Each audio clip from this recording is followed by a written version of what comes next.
Hey, good morning, everyone. Can you hear me? Yes, loud and clear. Okay. Hi, Daryl. Good morning.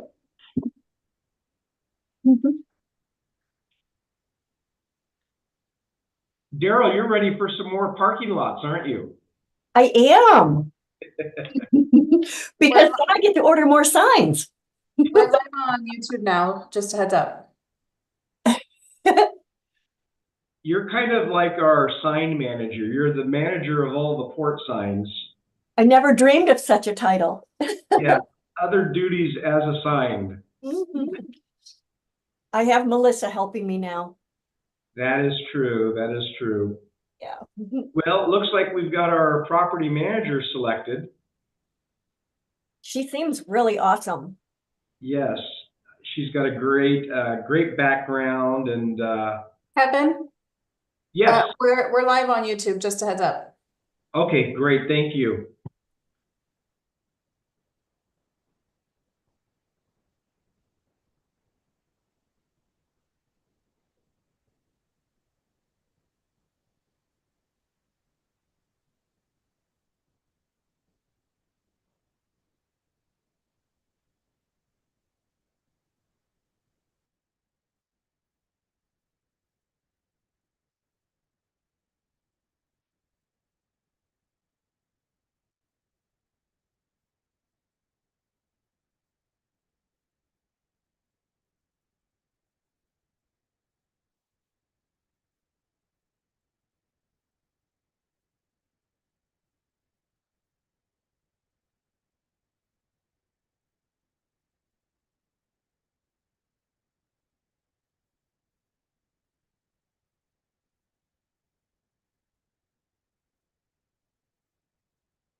Welcome, Heather. We are currently live on YouTube stream and just waiting for a quorum.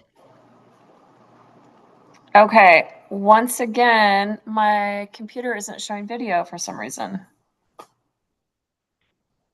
I can hear you loud and clear, so your audio is working. Okay.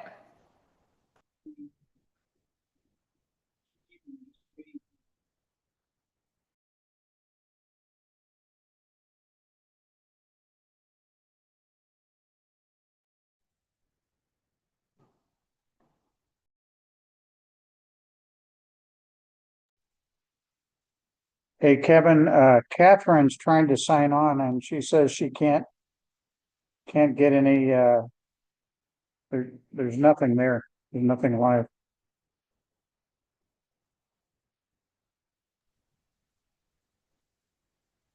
It should be live on YouTube. Okay, so she can't get in? Patty, if you're hearing this, I can send her an invite if Oh. you want her in the Zoom meeting. She says she's on now. Yeah, she's on YouTube, she said.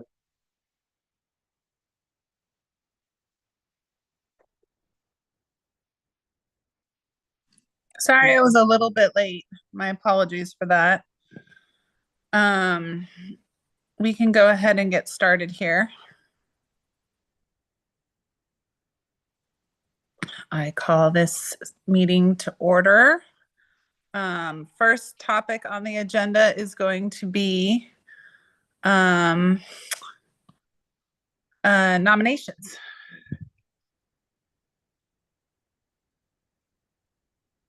Kevin, is there anything that you wanted to? well, I just want to make sure. I think we might be getting a weird echo. Is anybody else hearing the echo? No? It's not echoing for me. Okay, that might just be on my end. President Chapman, no modifications to the agenda. Thank you. Is that echo still there or is it better?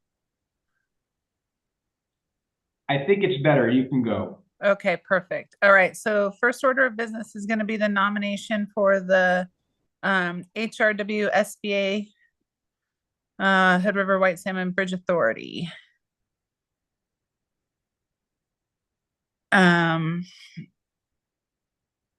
Is that something that, Mike, would you like to lead that one?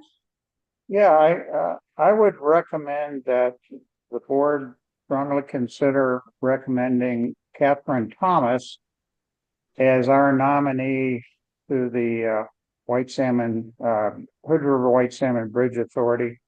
She right now is a alternate.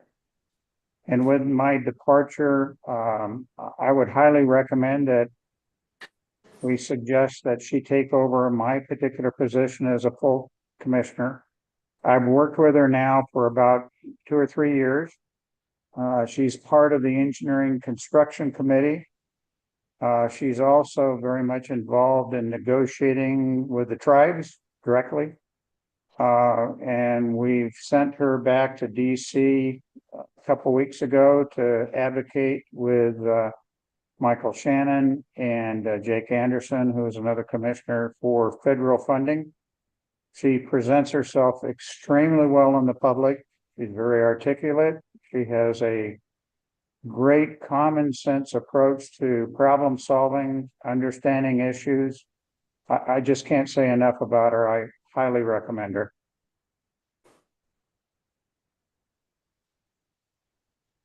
Okay, and with that, is there any other commissioners or Kevin that want to nominate anyone else? If not, we can open it up for any discussion or nomination.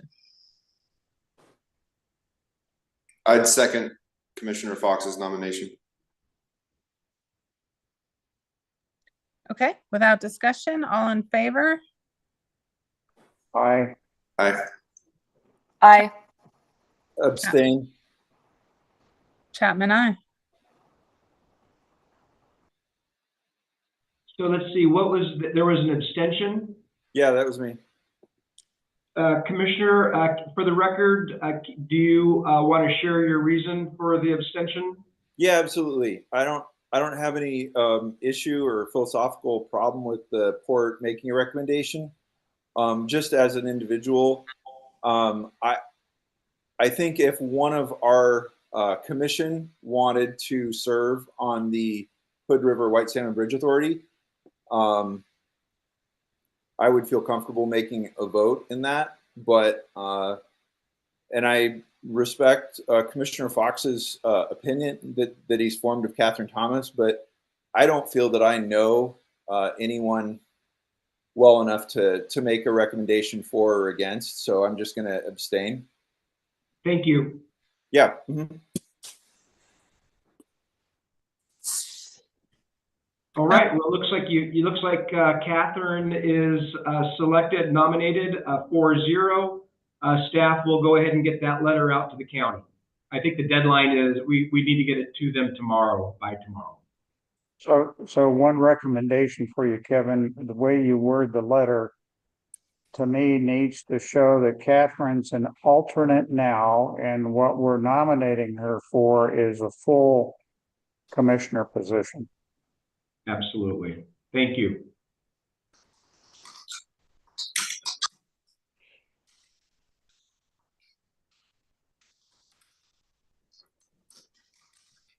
We can't hear you, Christy. Sorry, Okay. moving on, parking lot procurement. Take it away, Kevin. Great. So we are getting closer to getting this procurement out on the street.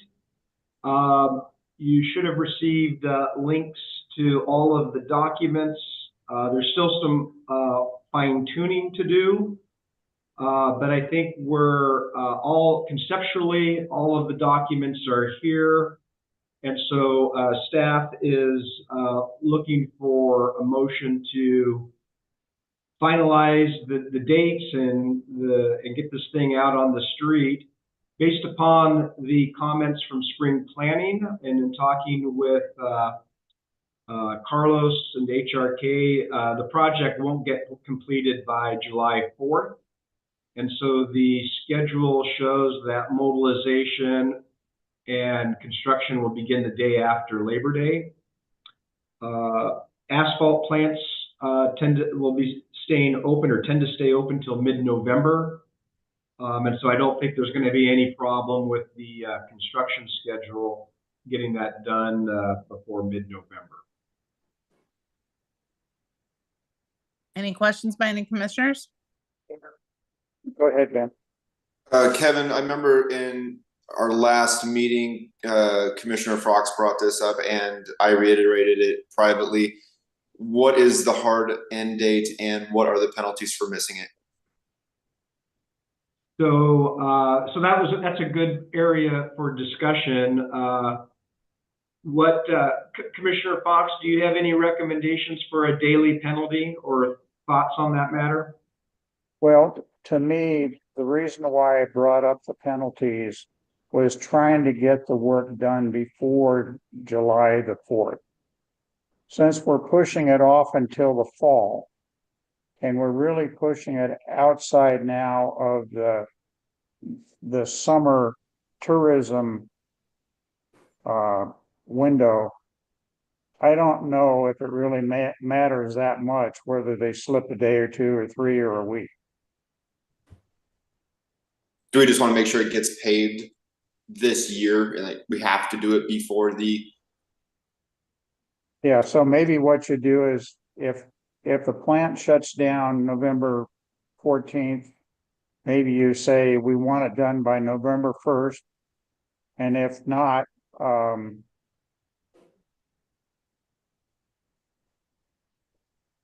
it's 5% of the contract value if you miss that date. And I don't care how far you miss it.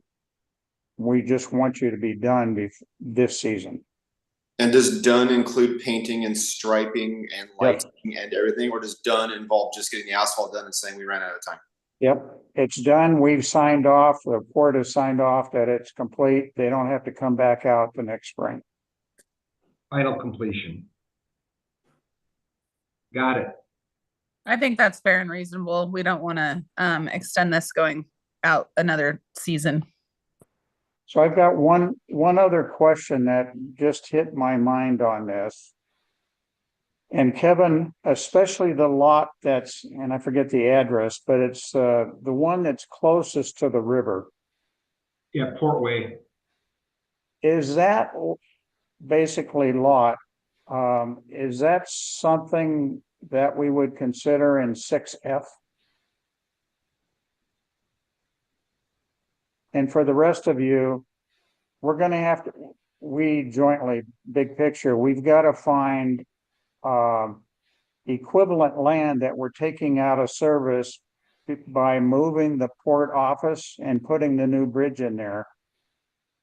Bottom line, the port right now is in violation of 6F agreement.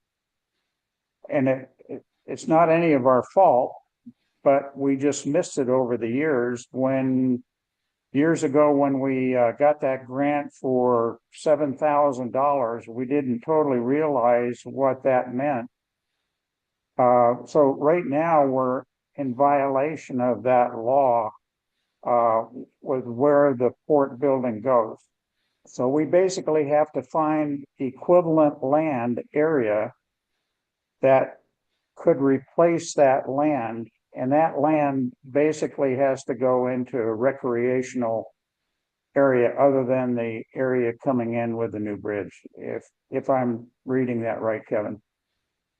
Well, I would say it's probably a pre-existing non-conforming use. We have not gotten any correspondence from Oregon Parks and Rec District or National Park Service bringing the violation to our attention. What tripped this is the new bridge. Yeah, and I would say that absolutely the project is responsible for identifying mitigation property for the loss of the 6F resource where the Oregon approach of the bridge will be landing.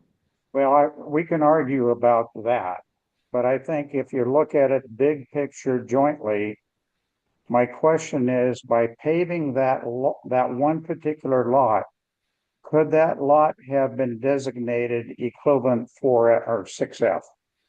And by paving it, we no longer have that capability. Well, that I don't know. One of the things that the project has yet to do is conduct appraisals. And so one of the important milestones that needs to be evaluated is like value for like value.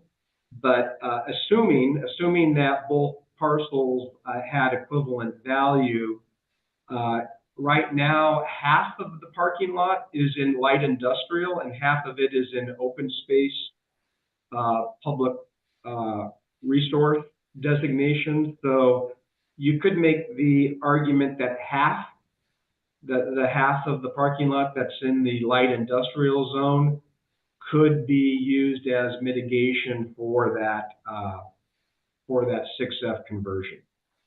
So my only point in bringing this up at this late date, by paving that particular lot, are we taking that flexibility out versus maybe go ahead and paving the one lot, put the second lot as an option, and we'll decide after we look at this 6F. It leaves that on the table. And with maybe some kind of a due date that they're not going to start the work now until when? So they will start finishing their permits and entitlements the day after the contract's approved, which would be in the next couple of weeks. But then construction wouldn't start until the day after Labor Day, September 2nd. So, to keep us on track, would it be a safe assumption and a point of clarification to go ahead and move forward with this contract, but to verify that we are not triggering anything that would have any sort of consequence in the future for bridge? So maybe the other way to say that is that we go out for bid, but the way the documents read, it gets slightly changed. You have two releases. This, what I call the south parking lot released immediately. The decision on the north parking lot gets delayed and put a date on it of, say, July 1st. They still have plenty of time to finish what they need to do if we exercise that option, that they can still finish it, this year, this season. But gives the port and the bridge a little bit of time to make the decision, is this a viable option for a 6F? Because it's really hard to find land that they're going to agree to as an equivalency. Kevin, is that something that you can go ahead and do a point of clarification, and we could go ahead and move forward with this based upon that clarification on, is the wording going to be better to say, let's split it into two things, or is it better to say, let's continue on with ensuring that this piece is addressed before throwing anything permanent on the ground? Well, I think that that's an interesting thought. We could start the procurement, and the commission does not have to approve any contracts. So we could go through the procurement process, and the way that we're asking is for a quote for Portway and a quote for Anchorway. And so we're getting quotes for both and together to provide some flexibility for something like this. I would say that just to clarify that this is not the port's responsibility to find land to mitigate the 6F. Okay, so then can we go ahead and... This is the project's responsibility. Okay, so then can we go ahead then and continue to remain focused and say, let's move ahead. And then, if we have to do some sort of a work order, or a change order, or a pivot, if this is going to be a large problem, we can still do that down the road. Our commissioners, that? I'll say it one more time. I thought we were final on this. So if we're going to completely change the conversation, I'm not sure where it's coming from. I was just here. I thought we were done. So I need if my computer dies, I'll call somebody, but it's about to die. And I apologize for bringing this up at the last minute, but actually it hit me this morning because of another discussion that we're having on the whole 6F. And when I'm thinking about that, hey, that northern property to me fits that criteria. And all I'm asking for is when you go out for bid and a contract, make the two lots independent pay items. That gives us the flexibility to either not include the north lot or include the north lot. Mm-hmm. But if you commit to doing it today and you try and withdraw it out of the contract, you're going to get hit with a contract change. Yep, I agree. That's how we're planning on doing it, is bidding it as two separate and together. I have a quick question. Is there any chance that we could have the lots open for parking before July 4th without paving? If we could prep it and so we could have extra parking for the summer, but just not have it paved? So this is a good space for Daryl. So that area is used currently. Daryl, do you want to comment on that? Greg went through the hoops on that one. I rent it out just every here and there for the big events that we have coming up. But Greg was like, he went to the city and checked on that, and they said, absolutely no, you can't use that lot as a parking lot, and sign it. Because we were like, yeah, let's just gravel that thing, take out the fence, and we're all good. And the city gave a big no. So that's where we left off. Not that we can't revisit it, but that is what I know. Okay, so to stay on focus, one thing we could maybe look at is the potential of, if they can't be used as parking lots, maybe we are able to shift the parking other places and use the land for other stuff. But that can be a conversation for later. In this meeting, we're just trying to move forward and get a thumbs up on moving forward with the paving project.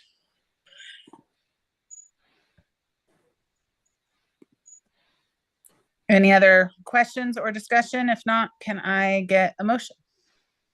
Yeah, I will move that we approve the procurement documents for the installation of 2 waterfront parking lots pending legal and administrative review, and that we direct staff to publicly notice the opportunity. Can I get a second? Second. All in favor? Aye. Aye. Commissioner Fox, did you vote, or I didn't hear? No, I didn't vote. Are you abstaining? Yes. Thank you. Okay, final item. We've got here the decision on the Odell properties. And I want to preface this with all commissioners should have received the prior Eco Northwest ports strategy on real estate, and everyone has an opportunity to review that. So I think that the main thing that we need to decide is, does this development option at Lower Handle Mill check the boxes of this? Well, I guess the first thing is do we want to adopt or do we want to say that the real estate strategy is how we want to move forward?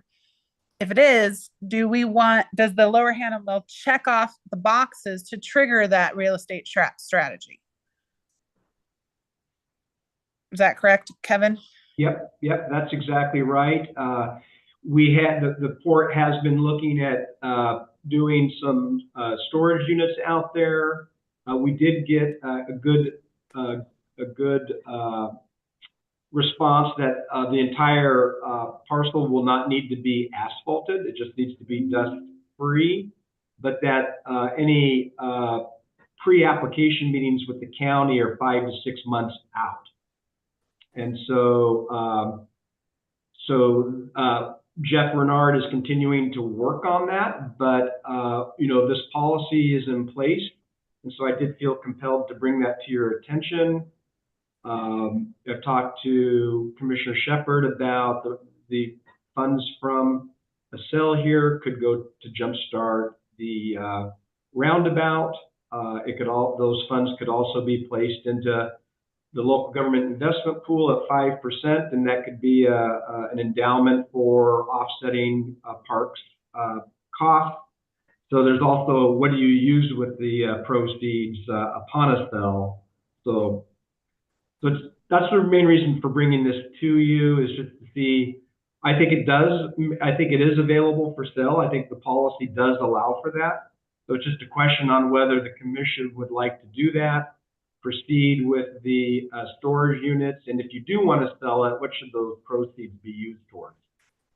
Okay, I'd like to start with the longest standing commissioner and get his thoughts, because he was here during the real estate policy and kind of that transition of the commission moving towards a monopoly style of hold all property, monopoly board game, that is. So Commissioner Shepard, what are your thoughts? Yeah, the policy, and it wasn't really written policy. So policy, the way the board operated, and written policy, we're not going to go finding a policy on a lot of this, but as long as I've been on the commission, Lower Handle property was open for sale and commissions are open for sale. But the numbers never, there were some minor conversations, but never numbers that came back that really moved the needle. Waterfront property, absolutely not. But as far as Lower Handle is concerned, that's what we're talking about. There's been a big sign out there that said lots for sale for years. It just went away in the last 12 or so months, or whenever, it's not there anymore. But there always was, because there's actively, let's see if we can do something. So if, in my opinion, on that property, if an offer comes along that is, advantageous to the port or significant enough that we need to look at it, I'm fine with being open to that kind of a sale. If we were to do something like that and we were to decide, okay, should we use the money for infrastructure development or put in some investment at 5% a year and get 150 grand, I would immediately probably recommend putting it into infrastructure, because the first thing that someone develops down on the waterfront is going to bring you more than that. And the second thing is now a profit. And we have a whole bunch more things we can develop down there if the infrastructure is done.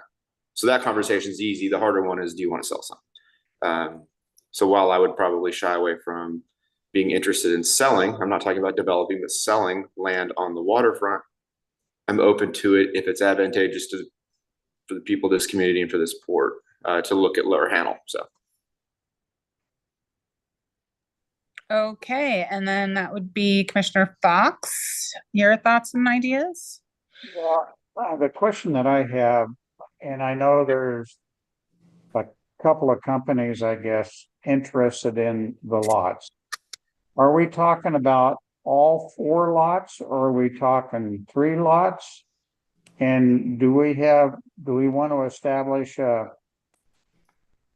we even want to put an RV storage area up there? And if the answer is no, and we don't have any other business that could make us money, maybe it's okay to sell all 4 lots if somebody wants all 4 lots. So do we know what the marketing situation is? Does these entities want all 4? So the proposal that was out there was for the entire 12 acres. But if the and Ben, Commissioner Shepherd's correct, the for sale lease signs are down. I don't know when they came down, but if the commission did want to pursue this, we would go back, put the for sale signs up. That would be a motion of the commission, and then we just take a look at the offers that come through, and we bring them to you in executive session. It could be for all 4, it could be for 1, or a mixture of both. Okay, Heather and Tor, you guys get to duke it out for who's next. I'll go.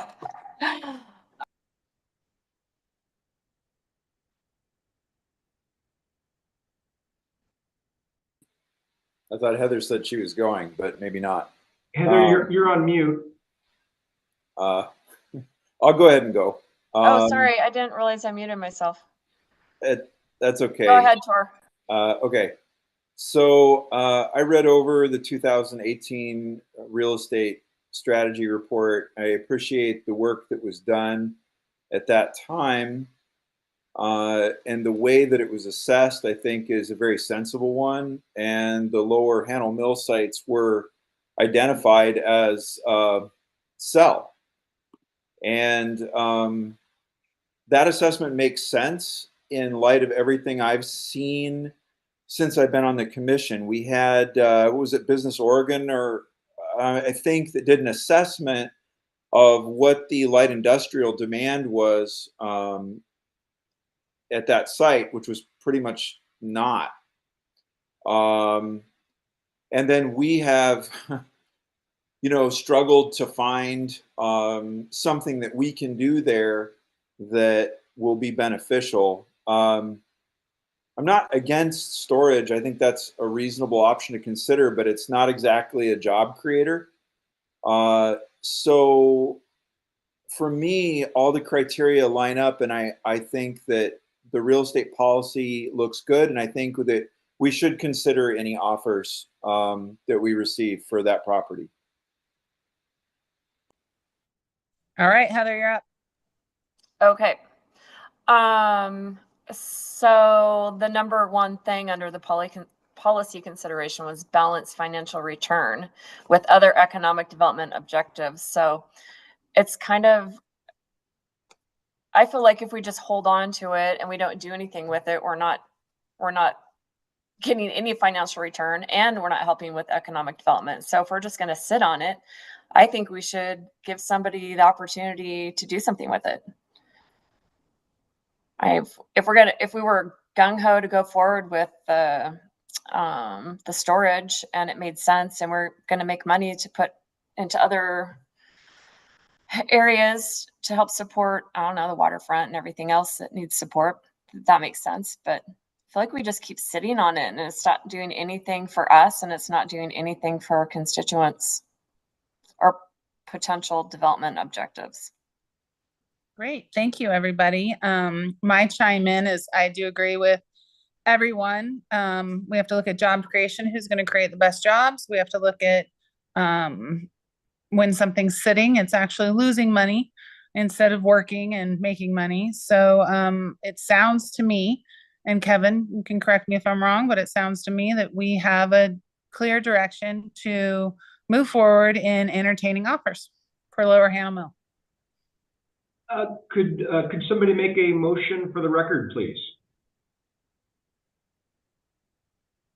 I'll make a motion. I move that we continue with the 2018 real estate strategy assessment and being guided by that, and that we consider offers to purchase on the Lower Hannah Mill sites. Second. Any discussion? If not, all in favor? Aye. I think Ben's iPad might have died.